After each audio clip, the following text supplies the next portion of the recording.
Take graphics প্রতে তোমাদেরকে স্বাগতম।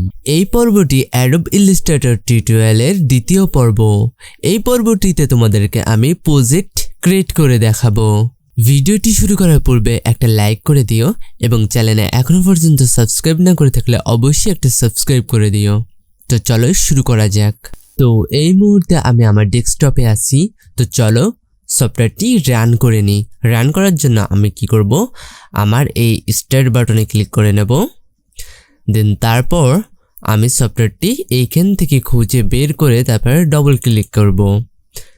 আমি সব সময় যেহেতু এই সফটওয়্যারটি ব্যবহার করব তার জন্য বারে বারে আমার এই স্টার্ট মেনুতে যাতে না যেতে হয়, তার জন্য সফটওয়্যারটি যখন রান হয়ে যাবে তখন আমরা কি করব, এইখানে আমরা পিন করে নেব।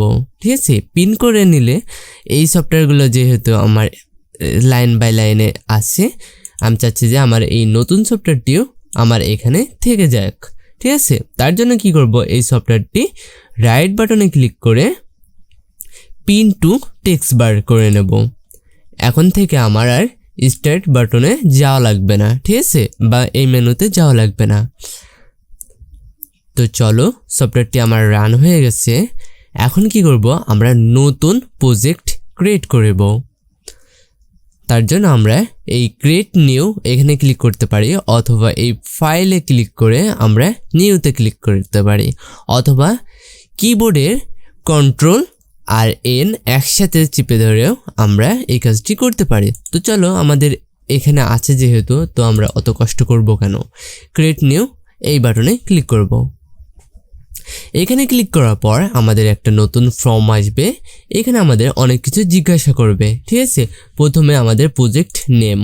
ঠিক আছে, আমরা নেম যে কোনো নাম দিতে পারি, যেমনি সিম্পল একটা লোগো। ঠিক আছে, লোগো। আর আমাদের লোগোর উইথ এবং হাইট এখানে জিজ্ঞাসা করছে যে কত কত উইথ এবং হাইট আমরা ইউজ করব। ঠিক আছে, আমরা কি করব, এখানে মিলিমিটারস আছে, এখানে আমরা পিক্সেল করে দেব। তার জন্য মিলিমিটার এখানে ক্লিক করে আমাদের এখানে পিক্সেল কোথায় আছে সেটা আমরা সেট করে দেব। ঠিক আছে, আমাদের পিক্সেলটি প্রথমে আছে, সেটা ক্লিক করে সিলেক্ট করে দেব।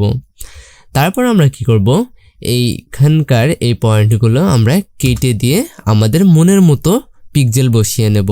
যেহেতু লোগো 512 পিক্সেল হয়, ঠিক আছে, হাইটও 512 পিক্সেল হয়।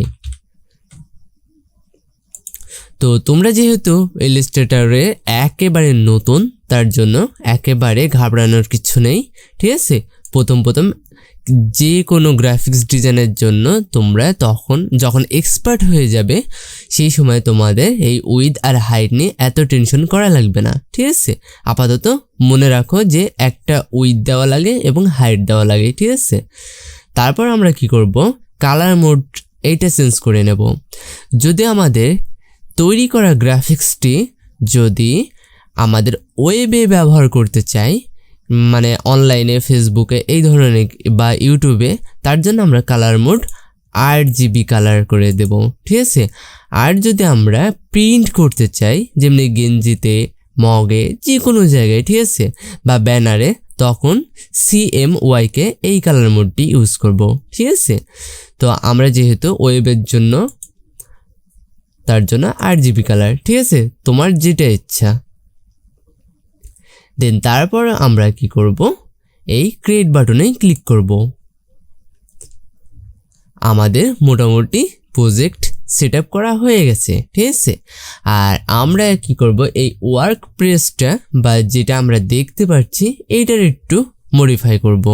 মডিফাই বলতে কিছুই না, মানে অন্য একটা ওয়ার্ক প্লেস নিয়ে নেব। ঠিক আছে, আমরা যেহেতু পেইন্টিং বা গ্রাফিক্সের জন্য এটা ইউজ করব, তার জন্য আমরা সেই ওয়ার্ক প্লেসটা সিলেক্ট করে নেব। তার জন্য আমাদের কি করতে হবে, এই উইন্ডোতে ক্লিক করব।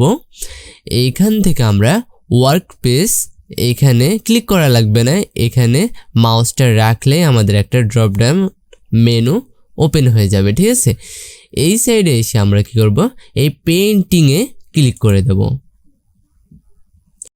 এই পর্বে আমি প্রজেক্ট সেটআপ এবং ওয়ার্কপ্লেস সেটআপ করে দেখালাম।